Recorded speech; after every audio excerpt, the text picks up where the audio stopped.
5 minutes? Let's do this all day. Yes.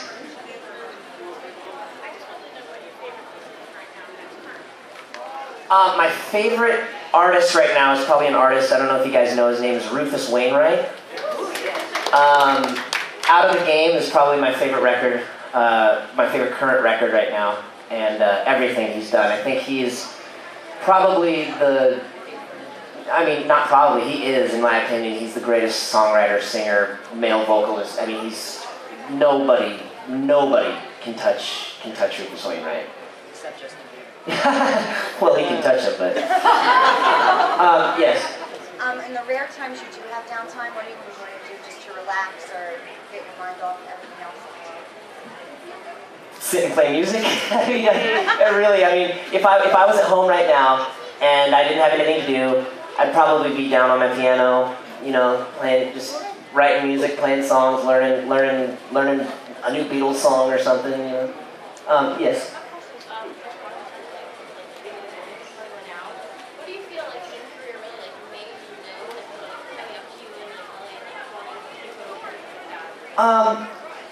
Well, the Amanda Show was probably the first one that really, I get stopped and stuff, and then Drake and Josh was that's where it became, and that's what was cool about our show, and I love is I'll have, like you said, a 10-year-old little girl come up and go, oh, I love Drake and Josh, and then I'll have an 18-year-old dude be like, dude, I love Drake and Josh, man. We watch in the dorm rooms all the time, man. Like, you're so rad. And then I have like the parents and the grandparents, and they're saying, that's the only show that my kids watch that I can sit down and watch and actually enjoy and not be pulling my hair out, And same with the music. I get 10-year-old, everyone asks, what's the demographic of people at your concerts? I'm like, people?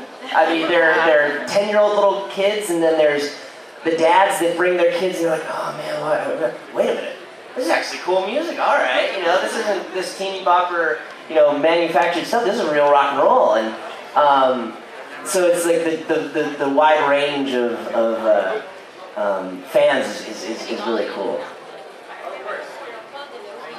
Yeah. So that's why I love that. I love that there's not one. I love that there's just not a bunch of like 10-year-old girls in here. It's like it's just really. That's and as an entertainer, that's what I strive for. I strive for. It's like the Beatles. The Beatles. You can play the Beatles for a 7-year-old kid, and then you can play the Beatles for a 70-year-old man, and it's like, it's just it translates. It resonates.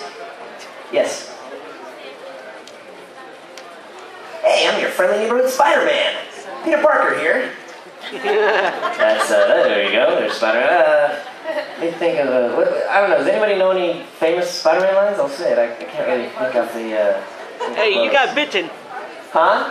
Say you got bitten. What? Bitten. Yeah. Oh, yeah. With great power comes great responsibility. Oh, Uncle Ben. Yes.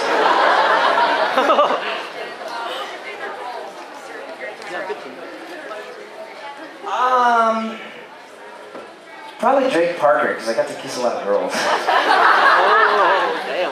But yeah, Drake Parker, I love that because I grew up on Abbott and Costello, Martin and Lewis, Aykroyd and Belushi. I was so into the buddy comedies and the comedy teams, Marx Brothers and everything. So to be able, Burns and Gracie, like all of the greats, and to be able to be a part of something like that, I mean, it was sort of surreal and serendipitous. It was like, wait a minute, how do I have a Jerry Lewis? Like, how am I Dean Martin? And I got to sing on the show like Dean Martin. I mean, I was like, wait a minute, how did I grow up just obsessing over Dean Martin and Jerry Lewis, and now I get to be in a buddy comedy where I've got my Jerry Lewis, my Lou Costello, and I get to play music and sing and be the Dean Martin straight man. Like, it was just, I couldn't even believe that it was real. That was amazing. Yes? All right, last question. My dad was heavily involved in my acting career. My mom is actually a 2-time world champion billiards player. She's in the Hall of Fame. I'm not too shabby myself. But we have a great relationship.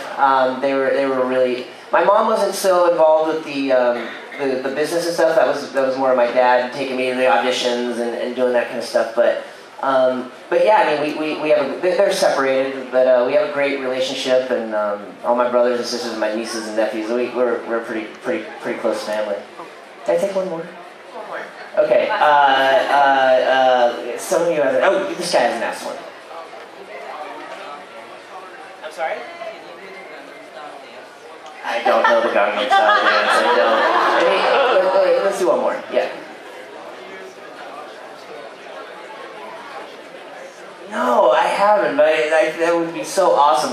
There was an episode where we had a fake Oprah, I guess you would call that. But yeah. All right. Unfortunately, guys, we gotta wrap up. But that was Drake. Everybody, give him applause. Thank you guys.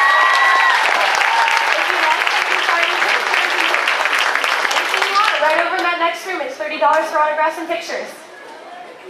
Thank you guys.